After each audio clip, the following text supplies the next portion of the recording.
नमस्कार मित्रों, सुप्रभात, जय श्री कृष्ण, जय सिया राम। जैसा कि आप सभी जानते हैं, पिछले कुछ वर्षों से देश में हिंदू संगठित किए जाने का नेटवर्क काम कर रहा है, जिसमें विभिन्न सामाजिक संगठन, धार्मिक संगठन, साधु संत और अन्य लोग भी काम कर रहे हैं और उसके कुछ सकारात्मक परिणाम भी देखने में आए हैं। हिंदू संगठित हुआ है, अपने धर्म को समझ रहा है। जो उदारवादी हिंदुत्व के अंदर एक उदारवादिता थी, वो कहीं ना कहीं धीरे धीरे बदल रही है कट्टरता में। कट्टरता का मैं इसलिए समर्थक हूँ कि वो कहीं ना कहीं सबसे पहले व्यक्ति के अंदर अपने आराध्य, अपने धर्म, अपने संस्कार, अपने संस्कृति के लिए कट्टर बनाती है, उन्हें मानने के लिए कि सबसे पहले मैं अपने धर्म को मानूं, अपने संस्कार को मानूं, अपनी संस्कृति को मानूं, अपनी रीति रिवाजों को मानूं, अपने आराध्य पर अटूट विश्वास रखूं।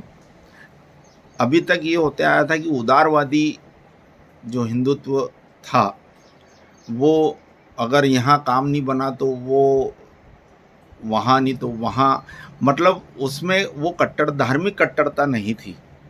लेकिन धार्मिक कट्टरता का आना मौजूदा दौर में ज़रूरी था कि हम कहीं ना कहीं हमारे धर्म, हमारे आराध्य, हमारे संस्कार संस्कृतियों से कटते जा रहे थे। बहुत अच्छी बात है, मैं उसका सपोर्टर हूँ और होना भी चाहिए। लेकिन आपने देखा है, इटावा जैसी घटना ने वो पूरा माहौल बिगाड़ के रख दिया है। बात यह आ रही कि वो कथावाचक कोई अचानक ही कथा करने नहीं लगा पिछले 16-17 वर्षों से, और यही नहीं, अन्य जातियों के भी कथावाचक हैं और कथाएं कर रहे हैं, धार्मिक उपदेश दे रहे हैं, साधु संत भी बने हैं अन्य जातियों के भी, वो सत्संग भी करते हैं। तो कुल मिला के कहना कि यह अचानक ये बवाल क्यों खड़ा हुआ, इसमें कहीं ना कहीं राजनीति घुसी पड़ी है और राजनीति के चलते ये सारा बवंडर खड़ा हुआ है। वो राजनीति भी चलो बात मान लें कि राजनीति का स्वभाव है, वो एक अपना मिजाज है कि वो सत्ता तक पहुंचने के लिए इस तरीके के ढटकरम हमारा इतिहास गवाह है इस बात का कि करते आइए। लेकिन बात यह आती है कि उसमें कुछ धार्मिक और सामाजिक संगठन एक दूसरे पर अभद्र टीका टिप्पणी कर रहे हैं, छीटाकशी कर रहे हैं, जो कि अच्छी बात नहीं है। एक हिंदुत्व को जागृत करने के लिए, हिंदुत्व को संगठित करने के लिए ये टीका टिप्पणी नहीं होना चाहिए। और इसमें सबसे बड़ी अहम जिम्मेदारी एक बनती है हमारे समाज, हमारे धर्म और सभी जातियों के नायक, जिनके आदेश और निर्देश और यूँ कहें कि उनके द्वारा बताए गए कर्म, जो भी धार्मिक अनुष्ठान कर्म हम करते हैं, वो ब्राह्मण जाति है। इसमें एक अहम जिम्मेदारी ब्राह्मण जाति की बनती है, क्योंकि उनका अनुसरण सभी जातियां करते हैं। वो जैसे कहते हैं उसी तरीके से होता है। यह काम बनता है सभी हमारे विप्रवरों का, जिन्होंने समाज के अग्रसर हैं और जो समय समय पर लोगों को उपदेश देते हैं और धार्मिक रीति रिवाज से, धर्म से जोड़े रखते हैं उन लोगों। लेकिन पता चलता है कि उनमें से भी कुछ लोग हैं जो इस तरह की अभद्र टीका टिप्पणी करते हैं। दूसरा फिर आता है कि एससी समाज के लोग, वो लोग भी अभद्र टीका टिप्पणी करते हैं धार्मिक रीति रिवाजों को लेके, धार्मिक आराध्यों को लेकर के।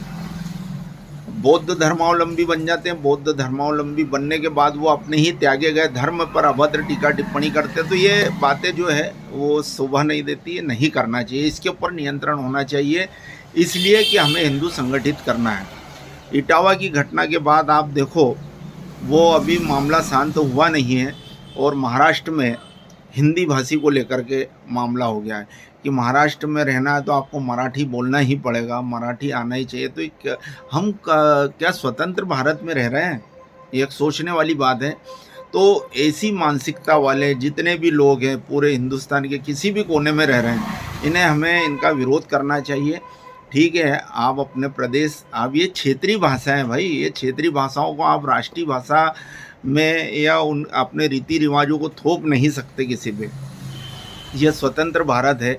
आप कल्पना करो, आप एक तरफ इतिहास, हालांकि मैं झूठ मानता हूं कि इतिहास में 600 साल मुगलों का शासन रहा और 200 साल अंग्रेज़ों का रहा है, इसलिए कि हम जो दोषारोपण मुगलों पर और अंग्रेज़ों पे करते हैं कि वो धर्म परिवर्तन करा, उन्होंने ज्यादती करी, ये सारा कुछ करा, अगर वो वाकई में यह सब कुछ करते तो आज हम नहीं होते। तो कहने का तात्पर्य ये है कि हम गुलामी के काल में नहीं हैं।